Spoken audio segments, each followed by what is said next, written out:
Okay, today inshallah we'll continue the last part of the magnetic circuit. Last class we discussed the some different magnetic circuits and we solved some examples.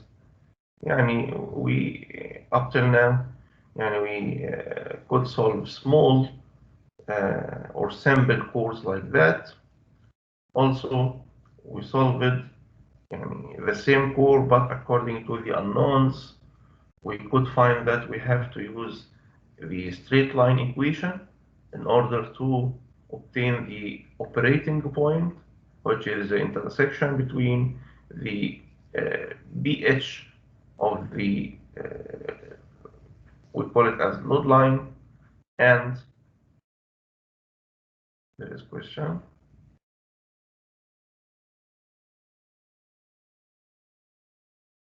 Abdelmajid, can you see the slides or not? No, it is black screen, I see. Only Abdelmajid, all of you shabab, can you see the screen? I can see it. I can see it. So I think it's an individual problem. Try to refresh your computer and see the problem. Okay. So, according to the data in the problem, we could find that because of both P and H are not given in the example here, we started to make another way in solutions just by representing the VH equation according to the available data as a straight line, and from this straight line we can draw this straight line and draw it on the top of the characteristic BH characteristic or BH curve of the cast steel here in this problem in order to get the operating point of the core. By the way, here in most of the sheets you will find that H is not high value, and as you can see here, if the value of H here is around 5,000, so as you can see the characteristics stop at this point, which may be around 1,000, but you have to draw the line, so you can use the slope in order to do that. Simply here is the equation, you have the value of slope. As you can see, value of slope is very small, which is nothing but delta B divided delta H. So you can assume small value of delta B and find the corresponding delta H in order to draw the straight line on the top of the BH loop or BH characteristic. Okay, Shabab. Also, we discussed different configurations of magnetic circuits like this one. Okay, and after that we discussed the inductance and what is the meaning of inductance and how we can create an inductance. And so we solved one example. Today, inshallah, we will continue solving examples and hopefully to finalize the magnetic circuit discussion today, inshallah. Right. Here is another example for the inductance. Example 1.5 in the textbook. The coil in figure has 250 turns and is wound on a silicon sheet steel. We are going to discuss today a bit about the word sheets. Why sheets? Why we need to make cores in sheets, not one core composed of one material without making in sheets. Why we need to divide our core to slices or sheets in electrical devices, in particular electrical machines. For now, the inner and outer radii are 20 and 25 centimeters. So we have inner radius and outer radius. inner radius for the inner surface and the outer radius of the outer surface of the toroid.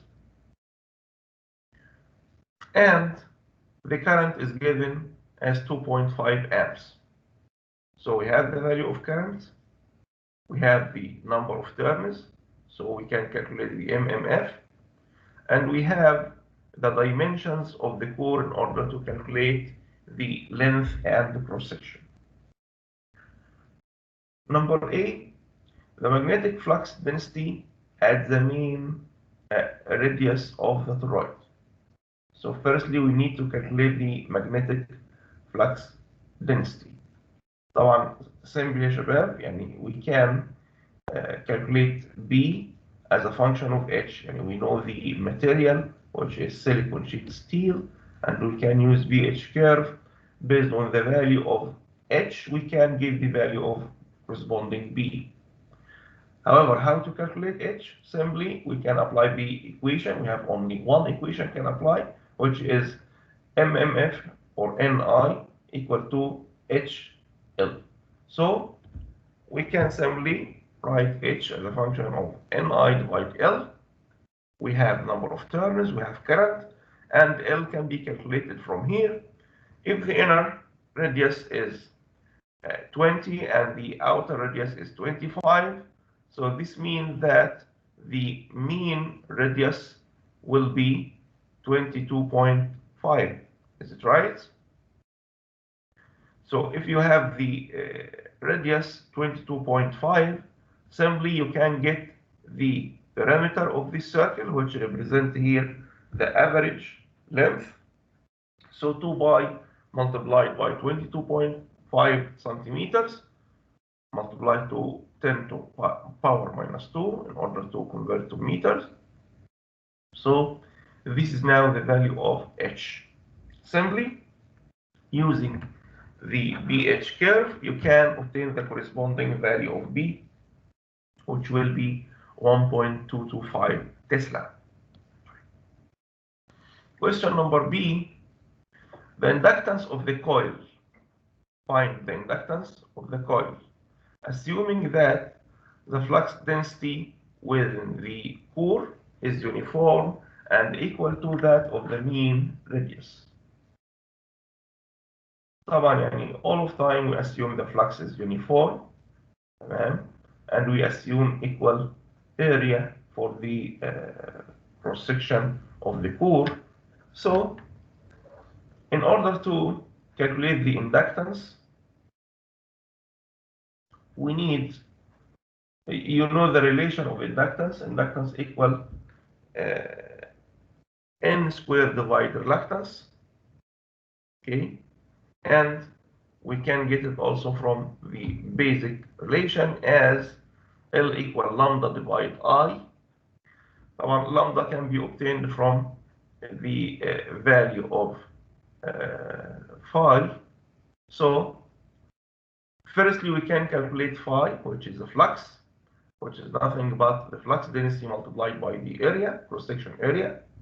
So we got the value of B from the curve, and the cross-section area can be calculated from the given data. If we return back again here to the given data, we have the diameter now, which is 5 centimeters. So you know the diameter, and you can simply calculate the cross-section area. Amen?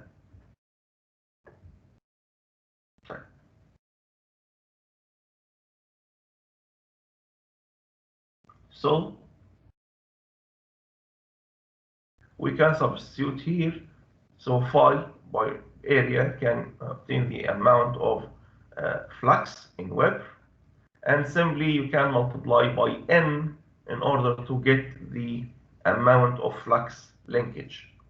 Okay, so this is a flux linkage now. If you need to calculate inductance is nothing but the flux linkage divided current. You know the corresponding current, which is 2.5. So simply you can calculate the value of inductance. Another way, you know the value of B and H now from the core, so you can calculate the value of permeability and start calculating the reluctance of the core. Reluctance equal to L divide mu A. L, this is the length we used before. A is the cross-section area, and the mu is the permeability of the core, which is the value of B divided H. Okay, so now we can substitute in دكتور اتفضل. اللمدة اللي فوق تساوي الفلكس ضرب 250 250 هذه ايش؟ الريليشن لامدا equal n phi. Number of terms. Number of n مش m. No, n number of terms. Okay, number of terms times the flux. Yes. Okay. So simply شباب we can get the reluctance of the core. طبعا take care here when you calculate mu, this is the overall or global permeability. So the value of B divided H, which means the permeability of core multiplied by the overall the free space permeability. Okay. So we got the reluctance of the core. Now we can calculate the inductance as n squared divided reluctance. Sorry, there is something.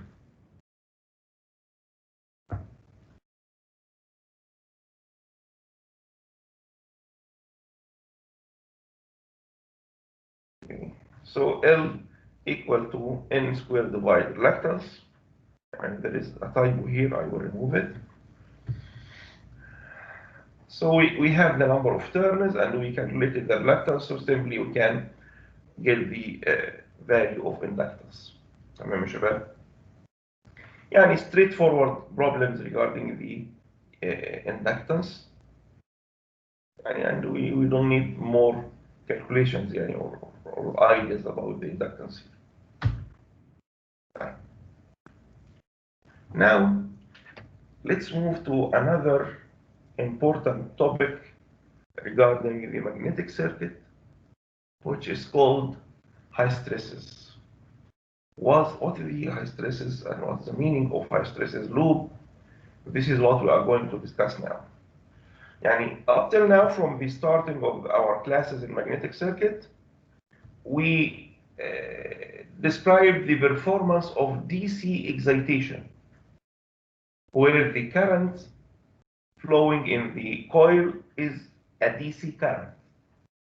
However, if it is AC current, if the performance will be the same, actually not. It will not be the same, because in AC, for sinusoidal current, the current is changing its value, not constant value, and also changing the direction.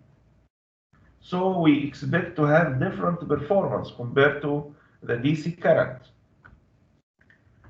Let's discuss together the performance in case of AC. Firstly, when you apply an AC current on a coil like that, on a toroid core for instance, for the first time, first time to apply magnetic flux to a core. You know, any material composed of particles, okay? The particles of the core itself in the beginning is not arranged to move anywhere. It's randomly distributed in the material. However, when you start applying flux to these particles will start moving inside the material and start moving in a arranged way. So previously it was not arranged. However, when you start applying magnetic flux, it will be arranged. Right. For that, in the starting, you may take some few cycles of the supply frequency just for arranging the particles of the magnetic material. So this time is called the transient time, and we don't consider this in our calculations. And we care only about the steady state performance of the core, okay? And the transient is not important for us now. So in the beginning, and let me describe it in this clear figure. In the beginning, when you apply positive current and volt across the inductance, as you can see, the value of H will be increased because the current is increasing up till reaching to a certain value here through the curve OA. After that, when the current starts reducing, the value of H will be reduced because H depends on current. H L equal Ni, okay? So when the current starts decreasing, I mean decreasing in the sinusoidal wave. And as you can see, for sine wave, the current is going to increase and then decrease again. So when the current is going to decrease, the H will be decreased as well. And as you can see, the H is decreased and also turned to the negative sides.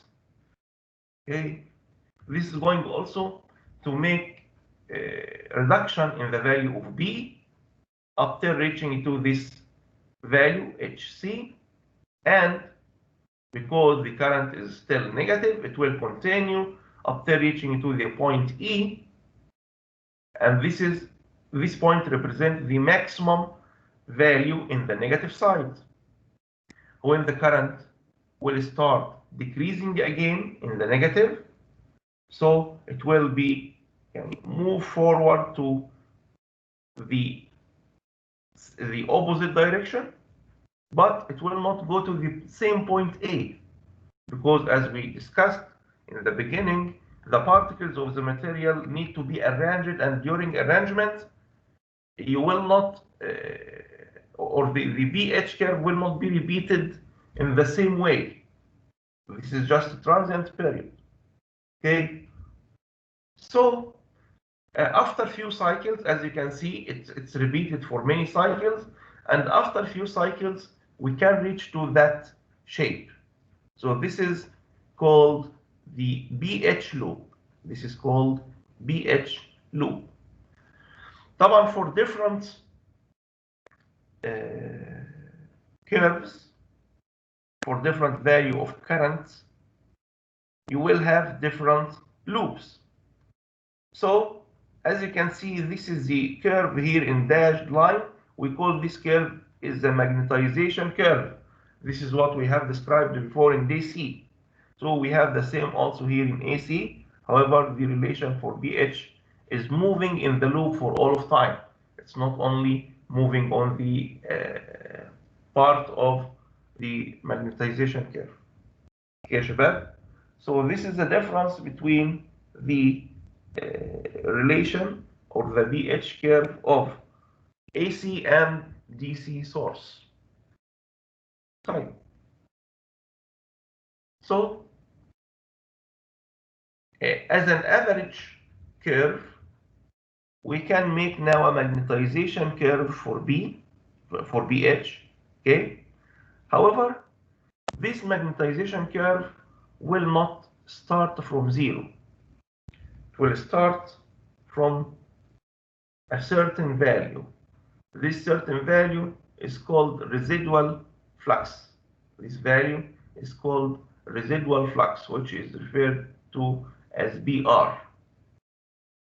So if you have a magnetic material now, and when you apply the supply of the material, you will follow the point starting from here. So at zero current, you will have a certain amount of flux, which is BR.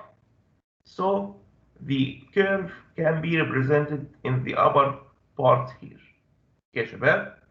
So this is if you already operated this curve or this magnetic core before. However, if you are going to supply the magnetic core for the first time, it will start from zero, like the loop here.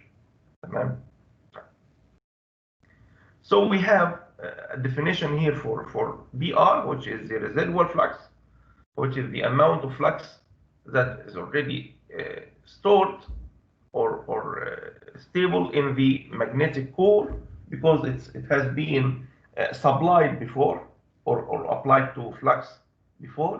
Okay, and we will have also another variable here, which is HC, or another definition for HC, which is known as coercivity or coercive force.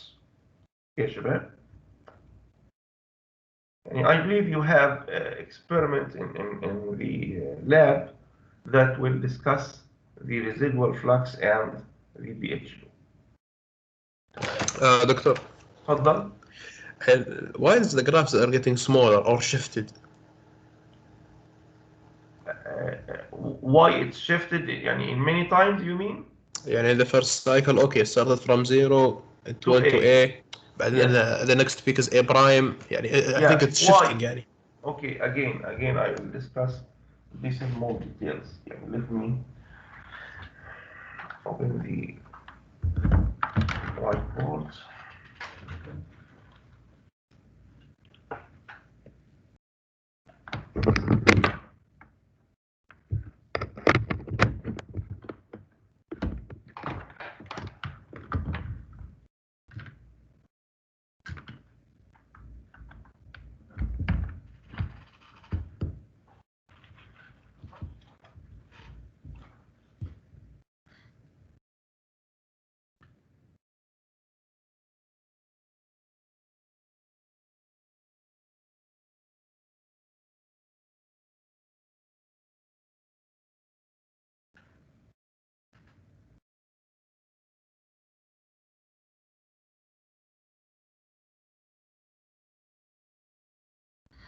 You can see the whiteboard now, شباب? Yes. Yes. Yes, doctor. Okay. And if you have a core like that, I mean, this is just a section for a core, and you have some particles in this core. These are the particles inside the magnetic material.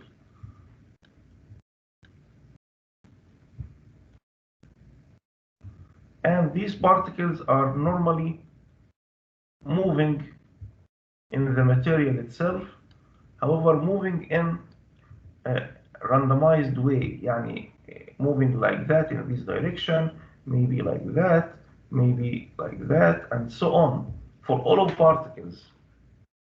When you apply a flux to move in this material, all of particles will be arranged and start moving in the same direction. Okay? طبعا you have many particles, and in order to make all of particles moving in the same direction, it will take some time, not from the first time of applying the flux. For that, when we reach with the BH loop for the first time, you can find it, the relation like that. However, when you return in negative, moving like that, and the return again in positive, it will not return with the same number of particles, because some of the particles will be already يعني arranged and moving in the right way. So it's expected that we will return to another point because not all of the particles are still arranged. وهكذا هيبدأ يرجع تاني, okay, with different values. Sorry, plotting is not that easy. يعني like that to different value here and so on. When the BH loop will be repeated on the same point, if all of particles are ready to move in the same direction. Okay, so this is just take some few cycles in the beginning in order to arrange the movement of all of the magnetic material particles. Okay. Okay, so when do we have the more movement from the first cycle or the second, if we are comparing? It's up to the material. You cannot say this material take one cycle or two cycles. It's up to the material type, up to the size of the material, the volume. Okay, and if you have a small volume material, it may take few cycles. However, if you have a lot of or large volume of magnetic material, it may take more cycles in order to arrange all of particles. So it's up to the volume of the material, type of the material, and so on. And this example, I think the second loop will have more movement because I think the H is now greater with having the same B. Exactly.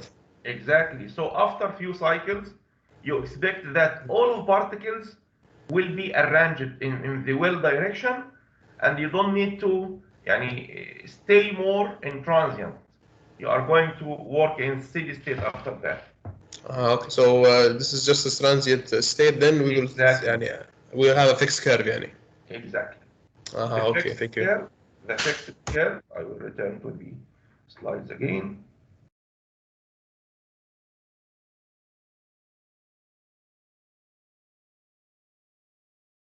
Desktop. Okay. The fixed curve after that will be that one. Okay. This is the last shape of the curve. تمام. So there is no many points now. It's just one point which can be represented a triple prime and so on. Okay. But after how many cycles? It depends on the material itself, the volume of the material, the type of the material type of the core itself. Okay.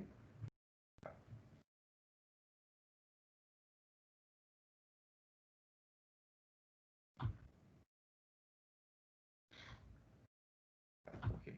So almost finished this part. Can you see here this BH curve? The shape is different a bit, and the values as well. Can you see the value of B? 1.2 Tesla is almost the same like other cores. However, B equal to 10 ampere turn per meter, it's very, very small value. If we compare this to our previous curves, you see, can you see here, شباب, the amount of H? 200, we are still in the beginning, and we almost work at the knee part. For the knee part for the silicon sheet steel is here around 500. For the cast steel, the knee part may be here around 1000 H. Okay, so the value of H should be high. This is normal for magnetic material. However, here in this shape or this type of course, the amount of H is very, very small. So comparing the two BH loops of magnetic material and this kind of material, you will find this characteristic is very tiny. Okay, and the area inside this material, inside the BH loop itself, is very small compared to the other material. Why? This type of cores is called delta max. What is the difference between delta max core and other ferromagnetic materials? As you can see here, special ferromagnetic alloys are sometimes developed for special applications.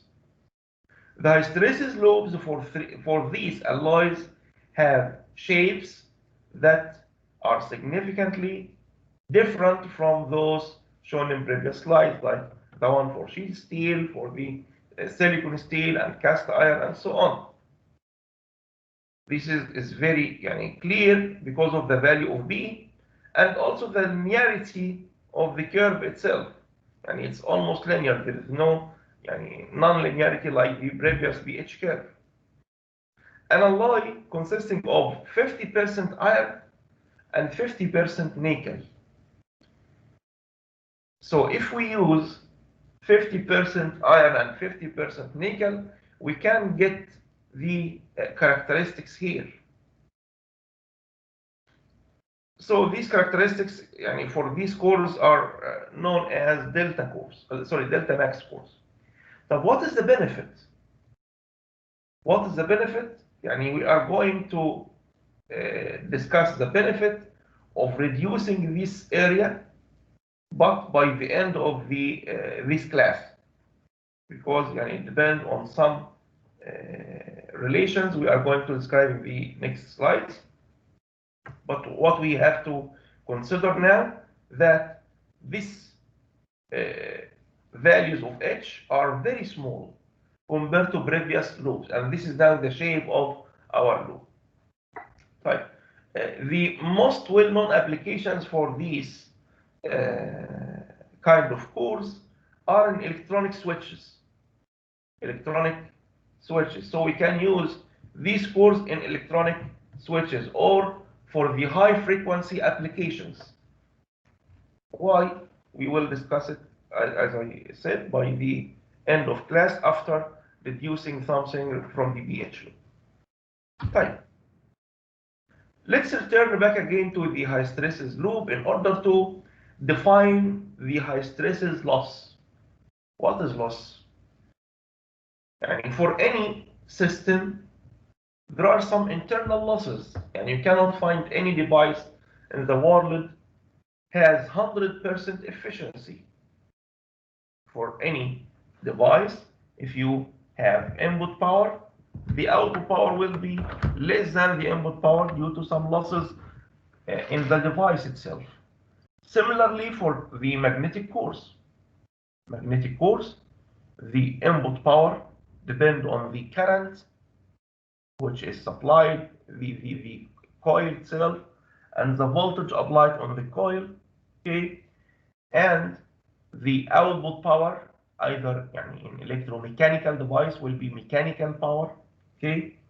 Or can be electrical power, like in transformer, we will describe inshallah in the next topic, in next chapter.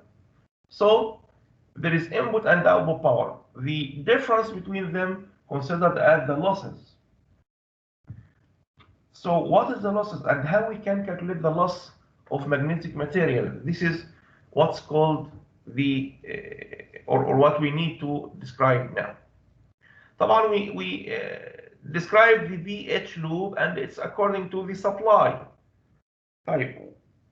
What is the energy consumed in the core? We need to calculate that. Simply, let's have a small example as well. If we have the toroid core and we have Ni here, there is a relation called Faraday's relation, which is E, which is the supply voltage, equal to N d phi by dt, where phi is the flux moving in the core. So if you would like to calculate the energy is nothing but power multiplied by time. So we can calculate power as E multiplied by I, and for the time, assume we have the integration from certain period to another, from certain instant to another instant, T1 to T2, to the value of power. So this is now the energy relation. So can we apply now or convert this electrical power in terms of magnetic parameters in order to get the relation of power loss as a function of the magnetic core? Simply, we can substitute E by the value N d phi by dt. So the relation will be N d phi by dt multiplied by I dt. So dt will be omitted from the relation, and it will be Ni d phi. So the boundaries of the integration will be phi 1 to phi 2 instead of T1 to T2. And you know phi equals B multiplied by area, and I equal to HL divided by N. Now, if you replace the values here, I by HL divided N, so the relation will be N multiplied by HL divided N, so N will be omitted, and d phi, if you would like to represent phi by BA, so it will be A dB, because A is not a function of flux, so the A will be out of D and the remainder will be dB. So now the relation is, if you omit A and also you have, omit N, you have HL AdB. LA is nothing but the volume of the core. So the relation will be LA integration to B1 to B2 for the HdB.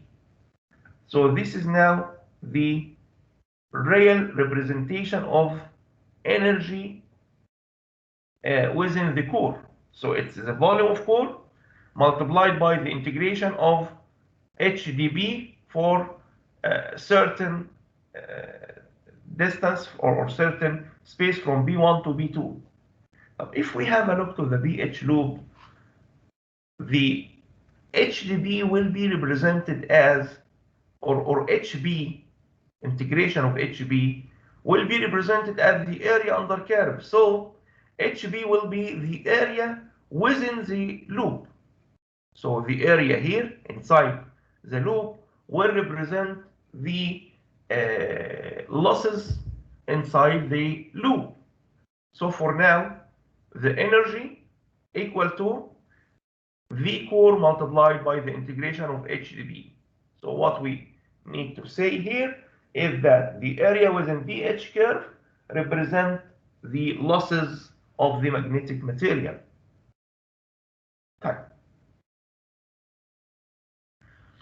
So for one cycle, we can say that energy during one cycle equal to V core multiplied by the surface integration of HdB, which is, as we described, area of the BH loop. Let's assume that this area of BH loop called omega H, WH, or energy within H, or BH loop. If you would like to calculate the power from energy, you need to divide the energy by time or multiply the energy by frequency. So simply we can say that the high stresses power equal to V core, which is the core volume, multiplied by omega or WH, which is the energy within the high stresses loop, multiplied by the supply frequency. Okay, شباب? So this is the representation of the high stresses loss. However, it's not easy to be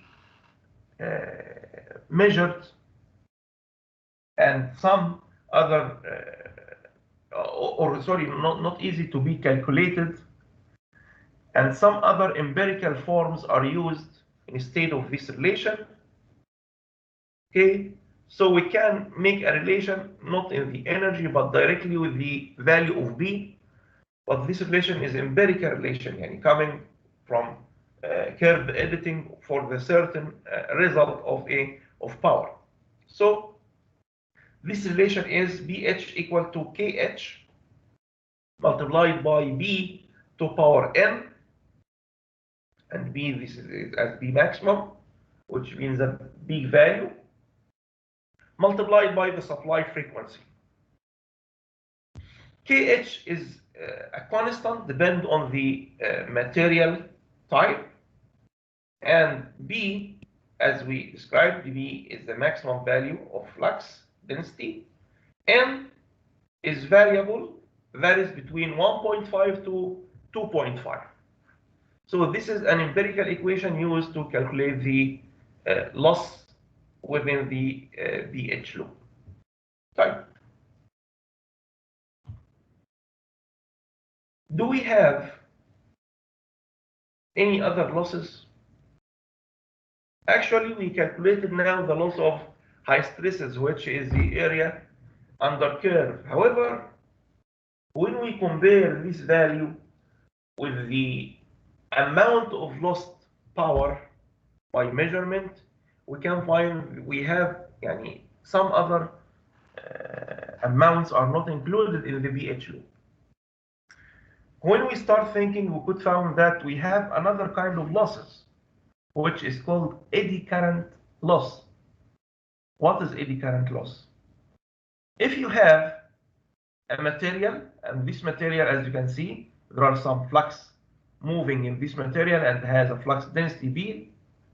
So it's expected to have a current around this flux.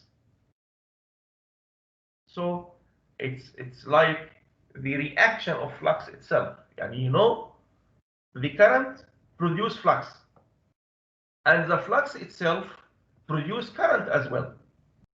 But the current producing the flux around the conductor, and we could use magnetic material to collect this flux from the area around the conductor in order to flow the flux in a certain shape, which is the core. However, for the magnetic flux moving now inside the core, where the current can move, there is no conductors. The current will move in the core itself. The current will move in the core itself, and this current, we call it as eddy current.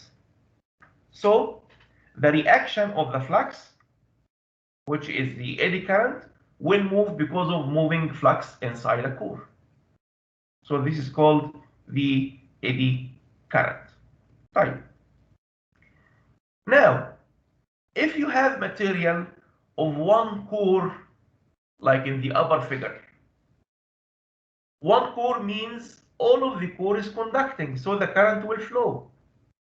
However, if you decide to make the core as sheets, and these sheets are isolated from each other by isolated material, which means there is no current moving in it, and not like a cover or like that. It's has very low conductivity. So this is going to reduce the amount of eddy current.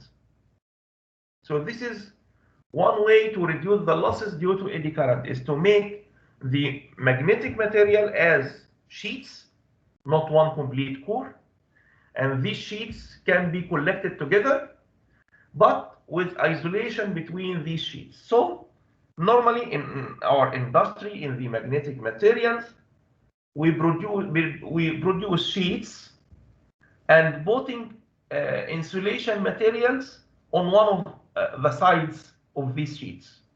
And after that, when we collect sheets together, we will collect sheets in a way to keep the insulation is between all of sheets together, in order to keep all of sheets isolated from each other.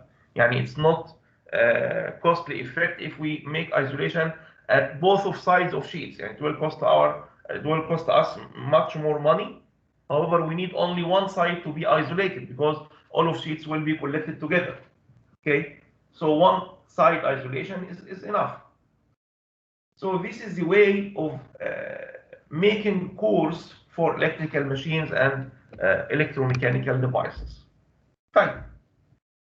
So we agreed together now, if we make a core in laminated cores, we call the sheets as laminated cores.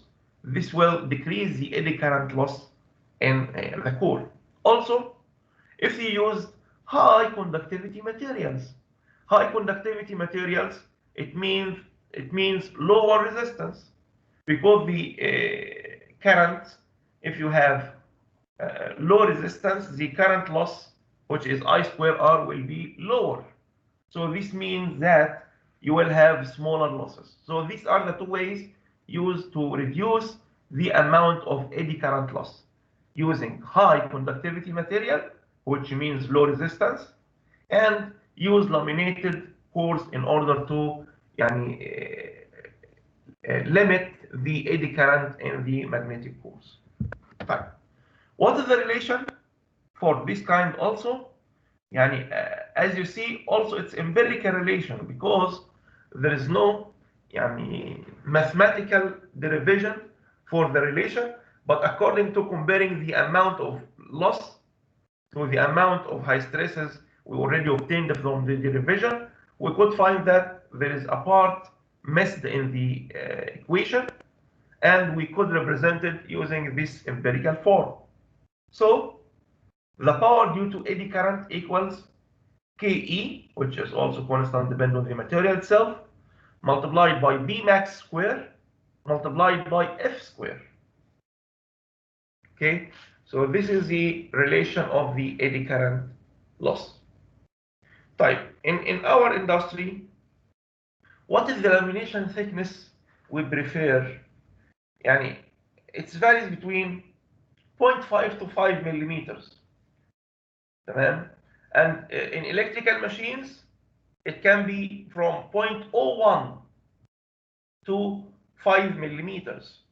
Even electrical machines, up to the machine type and machine size and power, we can select very tiny sheets or laminations in order to reduce the eddy current.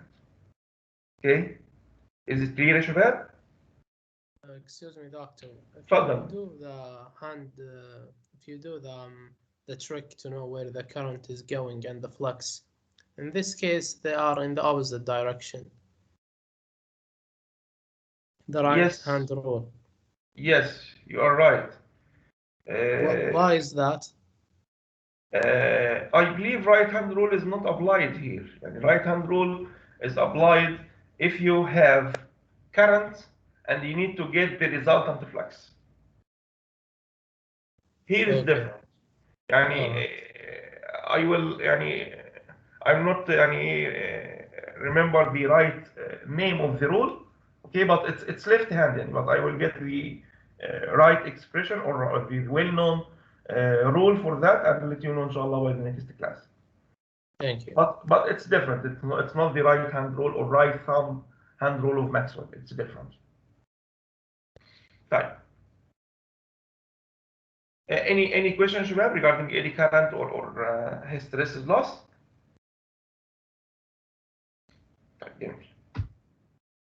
Now,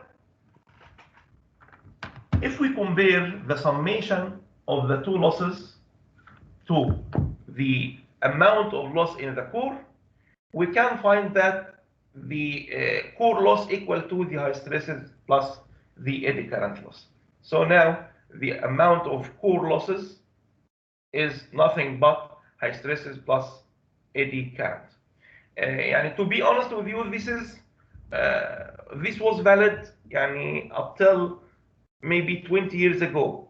However, recently we could find that there is a third part which is called excess loss.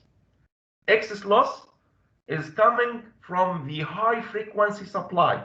If you have high frequency supply, like in power electronic inverters, okay, we may have extra loss.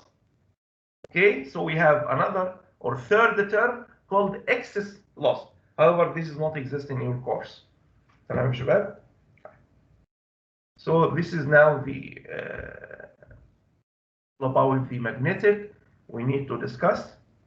And I will stop recording now, and if anybody has question, you can ask. Doctor,